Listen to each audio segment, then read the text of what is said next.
Where are you? What's happening? My husband's voice sounded worried on the answering machine. My mom's in trouble. He said his mother had collapsed and was taken to the hospital in an ambulance. While getting things ready for her hospital stay, I found a shocking picture of my husband and his sister. Seeing it made me freeze, and I ran to my parents' house to escape. I've been with my husband for 3 years, but now I felt deceived. He didn't truly care about me, he just wanted a wife. I couldn't forgive him, so I decided to divorce him. My name's Sarah. I'm 32 and work at a beauty salon. 4 years ago, I felt rushed.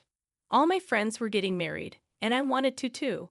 Hearing about their husbands and kids made me feel left out, even though they didn't mean it. I'd cry on the way home sometimes, feeling jealous. I had a boyfriend before, but I wondered if I'd ever find someone to marry. So, with 2 years left in my 20s, I threw myself into finding a husband. I tried dating apps and went to marriage events, but it was tough finding the right person.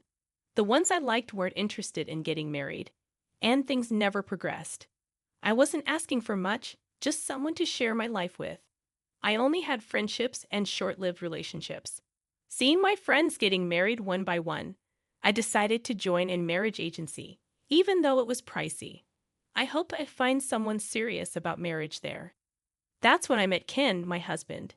He was 5 years older than me and worked for a big company. He was really good looking, and I wondered why he wasn't married yet. When I saw his profile, I just knew he was the one for me. When we first met, Ken said he wanted to get married soon, and I felt the same way. He was just as nice and polite as he seemed online, and I felt really happy around him. I told him I didn't have much education or job experience, but I liked taking care of the house. He said he was too busy with work to do chores, so if he wanted to marry someone like me, I felt flattered and excited. I lived alone with my mom because she's sick, and I can't leave her by herself. Ken said if we got married, he'd like my mom to live with us. He explained it nicely, and even though I was surprised, I felt like he was being honest with me. I've dealt with older women in my job, so I felt comfortable with the idea of living with my future mother-in-law. But what mattered most to me was getting to know Ken better. He seemed to really like me, and we went on a few dates together. The more I got to know him, the more I realized Ken was a true gentleman and a kind person. I even got the chance to meet his mom over dinner. She was small and very pretty. She told me I was too good for Ken and reassured me about living with her, saying she didn't need nursing care despite her chronic illness. She suggested we go out for parfait next time instead of dining at a fancy restaurant. With her relaxed, high-pitched voice and our shared love for sweets, I felt at ease about living together. Ken was eager to get married soon, and we began dating with the intention of tying the knot. Ken was always busy with work, but he made time for me. We went on trips and spent a lot of quality time together. Even seeing him first thing in the morning, my feelings for him didn't change. He was just as refreshing as when I first met him, and I found myself liking him more and more. His mom and I became close friends, bonding over our love for sweets. Despite her needing a lot of medication, Ken's mom was energetic and youthful. She didn't mind waiting in line at popular restaurants and looked forward to trying delicious food. Sometimes I forgot about the age difference between her and Ken because we got along so well. She shared some stories about her past struggles, including her own mother-in-law's divorces. After dating for about 6 months, Ken and I got married. I was thrilled to have gotten married just before turning 30, and I felt proud of the effort I had put into finding a partner. We quickly registered our marriage and started getting ready to move in together. Then one day, Ken told me he needed to talk to me about something important. I started to feel uneasy when Ken said he needed to talk to me about something I hadn't heard before. He revealed that he had a sister named Hannah, who wasn't his biological sister. Hannah was actually the daughter of Ken's stepfather from a previous marriage. Ken's parents had divorced 5 years ago, and his father had passed away. Because Hannah didn't have any other family, Ken felt responsible for her and kept in touch. Ken wanted to invite Hannah to our wedding, but his mom strongly opposed it because she didn't like me. Despite this, Ken wanted me to meet Hannah at least once because she meant a lot to him. I was curious and a bit worried about why Ken's mom disliked Hannah, especially since she had been so kind to me. However, seeing how much Ken cared about his family, I agreed to meet her. When I met Hannah, she was very beautiful and outgoing.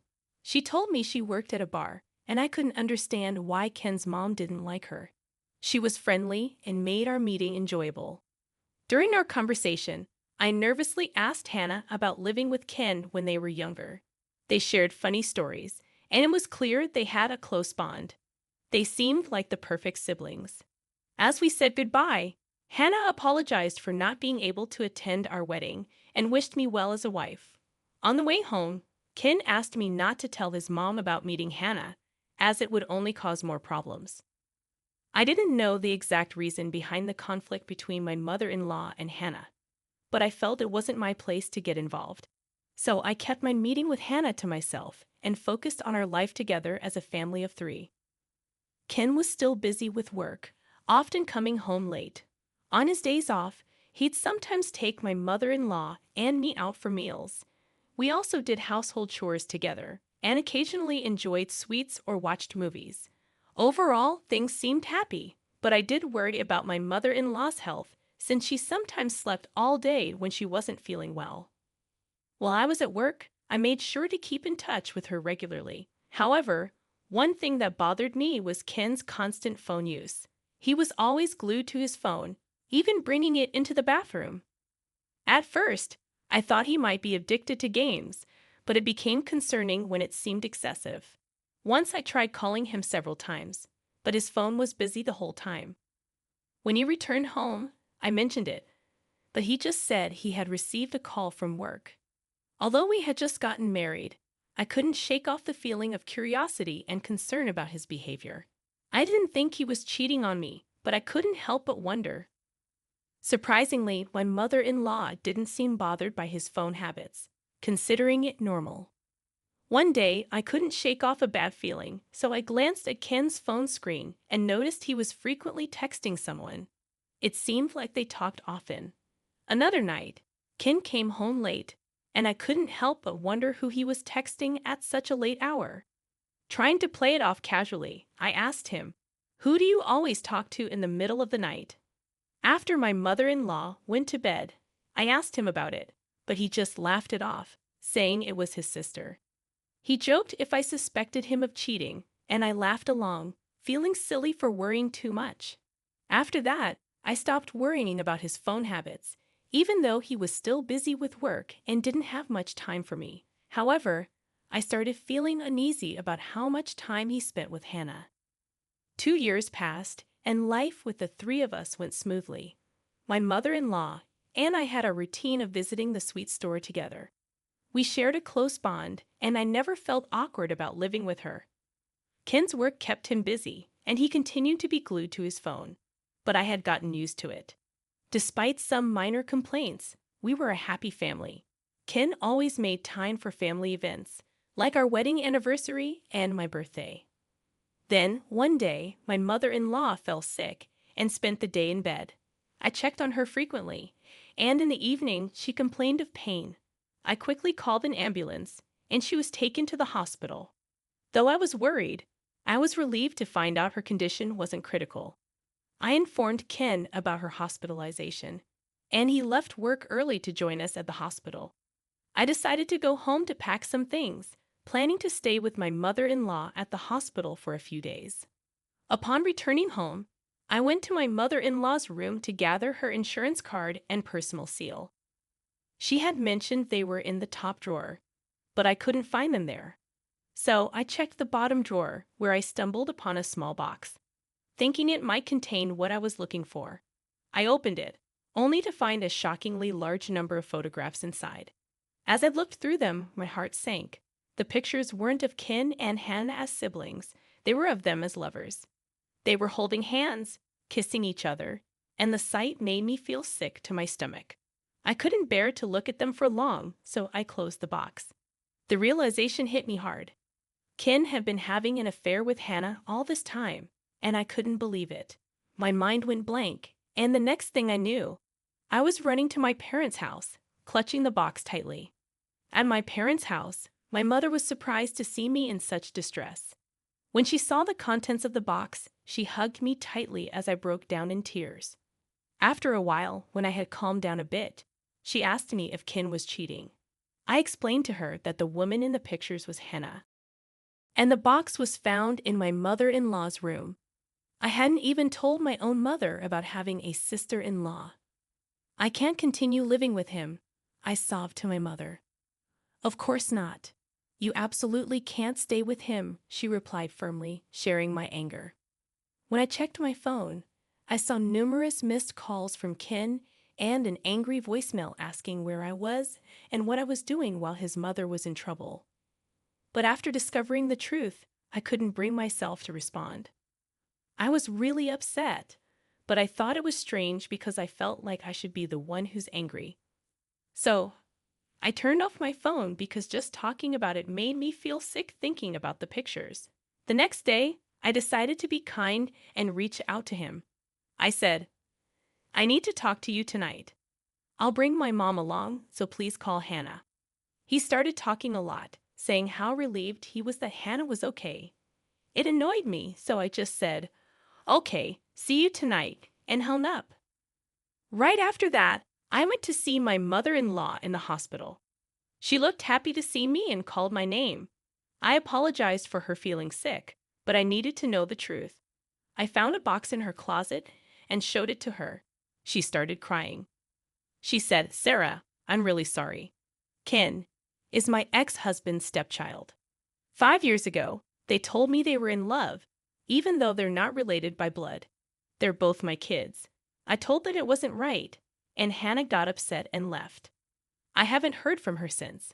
I should have told you earlier, but I didn't want to upset you with their old photos. Don't worry. I don't know where Hannah is now, and I'm pretty sure she's not in touch with Ken. She looked me straight in the eyes, and I could tell she was telling the truth. Ken still talks to Hannah. Actually, he introduced me to her years ago. I told my mother-in-law, and she cried again. But you're married, I pointed out. I'm sorry, it's not your fault. But I can't stay married to Ken anymore. I'm going to divorce him. Don't apologize to me. It's my mistake for not noticing. I'm sorry, she said. I couldn't hold back my tears either. I left the hospital room and headed to the house where my mom, Ken, and Hannah were waiting. When I got there, they were all waiting for me. I sat down and immediately showed them the pictures. You two were in a relationship and I'm divorcing you, I said. Ken didn't seem bothered and said, yeah, that's true. Being family and being in a relationship are different. We were happy as a family. Wasn't Mom happy too? What's wrong with that? We don't need to get divorced, he said with his usual bright smile. Hannah, I'm sorry for not telling you earlier, but I didn't mean to break up your family. I don't think we need to get divorced, she said. I was furious. Hearing them talk like that made me shake with anger. That's ridiculous. This is cheating. How can I stay in a family with someone like that? I shouted at them loudly. Hey, calm down. If you want a divorce, that's okay. I tried to be a good family member. Since you're the one asking for it, we'll make it a friendly divorce. Ken said something I didn't quite get. What? How can you call this friendly? This is a huge betrayal. I'm going to ask for alimony from both of you, I explained. Okay, sure. I'll pay whatever you ask for. Just don't tell my mom. And let's say the reason for the divorce is just differences in personality. I already told your mom everything. She was upset. I told her about the divorce, Ken said. What? Why would you do that? He lost his cool and yelled loudly in response to my words. Hannah, why did you tell her too? She cried. I'll have my lawyer contact you about the alimony. Goodbye, I said as I left the house with my mother. She told me, you handled that well, and hugged me tightly. I cried loudly, letting out all my emotions into her embrace. Now I realized that Ken never really cared about me. He just wanted a wife to make his mom happy. I thought I wanted to marry him too, and maybe we were happy as a family, But I can't forgive myself for not seeing the betrayal sooner. I'm just glad I figured it out now and could get a divorce. Later, my lawyer finalized the divorce successfully. I asked for alimony from both Ken and Hannah. But Hannah didn't have money, and she was upset with Ken for only paying his share. Their relationship soured, and they decided to split up. I couldn't afford to pay the alimony, so I started working double shifts at the bar where I used to work. After my mother-in-law left the hospital, she was upset with Ken and warned him that if he ever sees Hannah again, she'll cut ties with him. Despite everything, my mother-in-law and I still keep in touch, and we sometimes go out for treats. I'm relieved that she's out of the hospital and seems to be doing well. Right now, I'm staying with my parents. I'm busy getting ready for the beauty salon where I used to work to reopen. Once things settle down a bit more, I'll move out and live on my own again. I'm not jealous anymore when I hear about my friends who are married. Until I meet someone special again, I'll just keep working hard.